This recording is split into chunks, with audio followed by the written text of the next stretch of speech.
नमस्ते दोस्तों। मुझे एक बहुत अच्छी कविता मानसिक स्वास्थ्य मेंटल हेल्थ के ऊपर अमर उजाला जो अखबार है, न्यूज़पेपर है, उस पे मिली।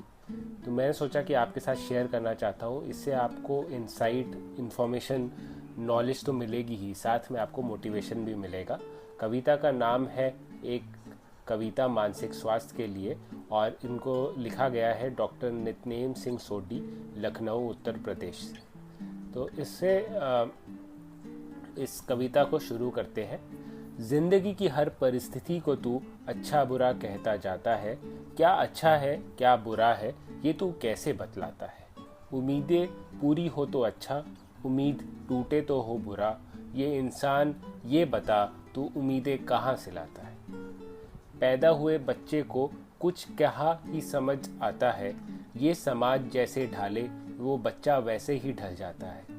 फिर भी रोता है दुख में जब भी कोई उम्मीद टूटे।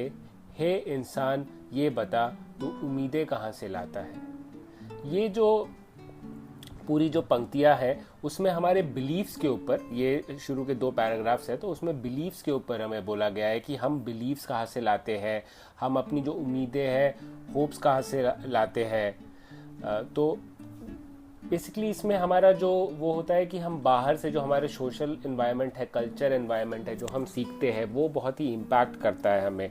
अगर हम ये बिलीव समझे कि जैसे अगर रिलीजियस, अगर आप बहुत किसी फैमिली में और आपको है कि भगवान के बारे में, भगवान ही सबसे बड़े हैं, भगवान को हमेशा अच्छी तरह से देखो और कुछ गलत वगैरह नहीं आना चाहिए, भगवान से जब आप पूजा कर रहे हो तो पूरे पवित्र होने चाहिए। पर पवित्रता क्या है, किस लेवल पे तुम पवित्र बनोगे।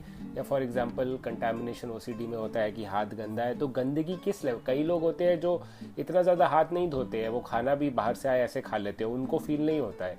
बट ये सारी जो चीज़ें हैं, जो बिलीफ्स है, ये सब हम जो हमारा नर्चर हो रहा है, जहाँ पे हम रहते हैं, जहाँ के लोगों के साथ हम बात करते हैं, ठीक है, जो हम सुनते हैं, उसके हिसाब से बनता है। तो बेसिकली इसमें कुछ सच और झूठ नहीं है, ये सब आपकी परसेप्शन है, ये आपके बिलीफ है। तो जब अगर हमें ठीक होता है तो हम अपने बिलीफ को जो है वो टारगेट करते हैं, बिलीफ को, और साथ में जो एंग्जाइटी है, जो इमोशंस है उन बिलीफ्स के साथ, उसको टारगेट करते हैं। अब ये 3rd पैराग्राफ सुनिए। भूल जा कुछ पल के लिए सब कुछ अपने बारे में, नाम धर्म देश और काम सब रखते किनारे में। मिटा दे सब फर्जी उम्मीदें तब तेरे समझ भी आएगा। दुख तो तेरी रचना थी, उम्मीदों का साया था। बेसिकली ये इसमें हमेशा यही बताया गया है कि तुम अगर अपने आप को थोड़ा दूर होके, थोड़ा डिस्टेंस बना के अपने आप को देखोगे कि अरे यार मेरे लिए ये चीज़ इंपॉर्टेंट है पर उसके लिए ये चीज़ इंपॉर्टेंट नहीं है, इसके लिए उसको ये ओसीडी नहीं है। या फॉर एग्जांपल कई लोग होते हैं जो इनको चेकिंग ओसीडी होता है, कई लोग होते हैं वो तो बंद करके फ्रिज या जो भी स्टोव वगैरह एक बार बंद करके चले जाते हैं, उनको नहीं फील आता है कि बम ब्लास्ट हो जाएगा। या जैसे मुझको चेकिंग ओसीडी थी तो मुझको हमेशा ऐसा लगता था कि अरे बम ब्लास्ट हो जाएगा, फिर समाज जो है वो बोलेगा कि अरे ये कैसा बेवकूफ़ आदमी है कि इससे मतलब गीज़र नहीं संभल पाया, ये तो पूरा घर फोड़ दिया उसने। तो हम हमेशा समाज को या कई सारी चीज़ों जिनकी वजह से हमारे बिलीव्स बने हैं, जिनकी वजह से हम चीज़ें सोचते हैं, वो हमें शांत नहीं रहने देते। तो इसमें कवि कहता है कि तुमको थोड़ा इससे निकलना पड़ेगा, अवेयरनेस, एक डिस्टेंस बनाना पड़ेगा और देखना पड़ेगा कि ये सिर्फ विचार है, ये सिर्फ मेरे बिलीव्स है। मेरा ये सोचना कि ये गलत है, उससे ये गलत नहीं हो जाता है। तुम अपने आप को बहुत ज़्यादा इंपॉर्टेंस देते हो, अपने विचारों को बहुत ज़्यादा इंपॉर्टेंस देते हो। तुम्हें लगता है कि अरे मैंने सोच लिया है मतलब कि यही सही है, पर ऐसा नहीं है। मैंने पहले ही बोला है कि तुम लॉटरी से पैदा हुए इंडिया में, हिंदू धर्म में या कहीं पे भी, अगर तुम थोड़ा आगे पीछे हो जाते, श्रीलंका में पैदा हो जाते बुद्धिस्ट, तो तुमको ये सब नहीं होता, तुम्हें कास्टिज़म या पवित्रता ये सब चीज़ें तुमको पता ही नहीं होती। या फॉर एग्जांपल अगर तुम जैन परिवार में पैदा नहीं होते और तुम कोई किसी पंजाबी परिवार में पैदा होते तो तुम चिकन आराम से खाते, पर अभी चिकन का अगर थॉट भी आता है तो लोगों को ओसीडी हो जाता है। तो वो चीज़ है, तुम्हें समझना पड़ेगा कि ये सारी चीज़ें तुम्हारे हाथ में नहीं थी, ये सारी चीज़ें आ गई है, पर तुमने इसको बहुत ही बड़ा बना लिया है सोच सोच के। तुम ये समझो कि ये सब चीज़ें तुम्हें लॉटरी टाइप्स में मिली है, और थोड़ा सा भी ऊपर नीचे होता तो कुछ और हो जाता। 4था पैराग्राफ। दुख में रोता है क्यों तू, कब तक ही रो पाएगा, उम्मीदें तेरी टूटी है, कोई और क्या दोषी कहलाएगा। किस आधार पे माना था कि उम्मीदें पूरी होंगी, दुख तो तेरी रचना थी, उम्मीदों का साया था। इसमें सिर्फ ये वापस यही बोला गया है कि जो दुख तो तेरी रचना थी, मतलब तुमने अपने परसेप्शन बनाए थे, तुमने कुछ पैरामीटर्स बनाए थे कि अरे अगर मैं यूपीएससी क्लियर नहीं करूँगा तो मेरी लाइफ बेकार हो जाएगी। पर ऐसा नहीं है। कई लोग हैं जिनकी यूपीएससी क्लियर नहीं होती, मेरी क्लियर नहीं हुई, बट मुझे मेरी एक अच्छी जॉब है, मैं मतलब तुम्हारे साथ जुड़ा हुआ हूँ, तुम मुझे सुन रहे हो। कितने सारे यूपीएससी के जिन्होंने मेंस वगैरह क्लियर किया है वो मुझे सुन रहे हैं। तो मैं ये नहीं मतलब मैं अगर सोच लेता कि नहीं यूपीएससी क्लियर होगी तभी मेरी लाइफ अच्छी होगी, तो ये तो गलत है। तो तुम्हारी ही रचना है ये बिलीव्स, ये परसेप्शन, और तुम उसी में ही फंसे हुए हो। तुम अपने ही एक प्रिजनर हो।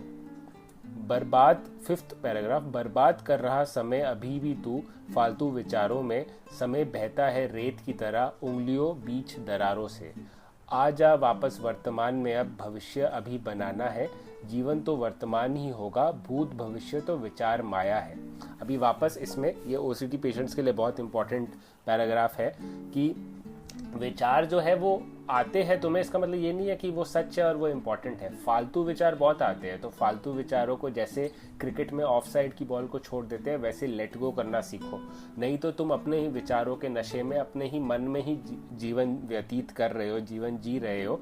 एंड जो बाहर जो एक्सटर्नल वर्ल्ड में जहाँ पे सक्सेस है, जहाँ पे सब कुछ मिलेगा, तुम्हें मन के अंदर सक्सेस नहीं मिलेगा। सक्सेस तो तुम्हें बाहर मिलेगा ना। तो बाहर जीना सीखो, प्रेजेंट मोमेंट में जीना सीखो।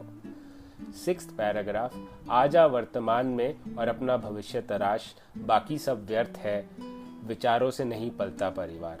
निकल बाहर विचारों के, अस्तित्व में कदम उतार, अस्तित्व तो वर्तमान ही होगा, भूत भविष्य तो विचार माया है। जैसे इसमें बहुत अच्छी बात बोली गई है कि जो पास्ट है, फ्यूचर है, वो निकल गया है, वो सिर्फ तुम्हारे विचारों में जिंदा है। पर तुम अभी भी अपने विचारों में ही अपना टाइम बर्बाद कर रहे हो, अपने विचारों में रह रहे हो और विचारों से बाहर नहीं निकल पा रहे हो। तो प्रेजेंट मोमेंट में रह ही नहीं पा रहे हो। तो तुमको उससे निकलना होगा। और कैसे? देखो, तुम क्या होता है, विचार आता है तो तुम उसकी तूफान में चले जाते हो। तुम्हें तूफान से एक कदम आगे बाहर निकल के डिस्टेंस से देखना है। उसमें कॉग्निटिव डिफ्यूजन, मेडिटेशन, ये सारी चीज़ें बहुत इंपॉर्टेंट होंगी। 7th पैराग्राफ, क्यों मांगता है भीख हर रोज़ ईश्वर अल्लाह के दरवाजे पे, जब सब उसी ने लिखा है, फिर क्यों शक है उसके इरादे पे। आजा वर्तमान में, बिना उम्मीदें बिना विचार, अस्तित्व बनकर अपना जीवन जी और भविष्य बना। ईश्वर अल्लाह होगा भी तो वर्तमान ही होगा, भूत भविष्य तो केवल विचार माया है। अगेन जो डॉक्टर नितनेम है वो कहते हैं कि जो भूत भविष्य है वो विचारों का ही नशा है, विचारों का ही की माया है। उस माया से निकलो। तो हिंदुइज्म में भी माया के बारे में काफ़ी कुछ कहा है कि संसार माया है। सबसे बड़ी माया तो तुम्हारे ये जो थॉट्स और फीलिंग्स ही है। तो इस माया से निकलो, सीखो। ये कविता बहुत ही अच्छी लिखी गई है, ओसीडी पेशेंट्स के लिए तो बहुत ही अच्छी कविता है।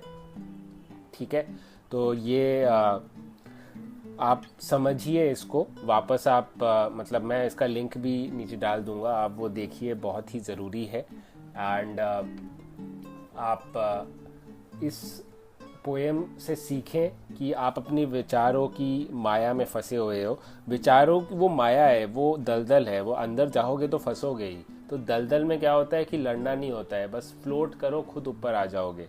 तो लड़ो मत, डिस्टेंस बनाओ, एक स्टेप बनाओ और जाने दो इन विचारों को। ठीक है, तो होपफुली आप कुछ सीखे हो इस कविता से। एंड आपके जो कमेंट्स हैं आप बताइए। एंड अगर आप मुझसे पेड गाइडेंस चाहते हैं तो मैं अपना नंबर यहाँ डाल दूँगा, और मेरा नंबर है 9501914192। आप मुझे व्हाट्सएप मैसेज कीजिए पेड गाइडेंस के लिए, मोटिवेशन के लिए। मैं ज़रूर आपसे बात करूँगा। एंड लाइफ में कोई भी इशू हो, परेशानी हो तो घबराओ मत, डटे रहो, कीप फाइटिंग।